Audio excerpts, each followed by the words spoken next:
ও বিয়াদব, ও স্ট্রিক্টলি বিয়াদব। ওরা আমাদের গেস্ট, আর্জেন্টিনা যারা আসছে ওরা আমাদের গেস্ট, ওদের আমাকে সম্মান করতে হইব। ওরা ভুল করতে পারে, আমরা ভুল করতে পারি না। আর্জেন্টিনা গতবারের বিশ্ব চ্যাম্পিয়ন, বড় আমরা যাই করি না কেন, গতবারের বিশ্ব চ্যাম্পিয়ন আর্জেন্টিনা। তাদের একটা পার্সোনালিটি আছে বা ইগো আছে, থাকতেই পারে।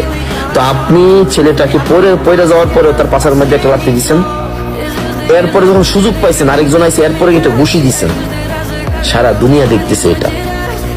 3 নাম্বার জার্সি বাংলাদেশের, আপনি খুব বাজে কাজ করছেন। আপনি আর্জেন্টিনাকে তো লাত্তি মারেন নাই, বা আর্জেন্টিনার প্লেয়ার না, যারা আর্জেন্টিনার সাপোর্টার আছে বাংলাদেশ, বা যারা আর্জেন্টিনা দেশটাকে পছন্দ করে, তাদের উপরে আপনি মনে করেন যে লাথি মারছেন।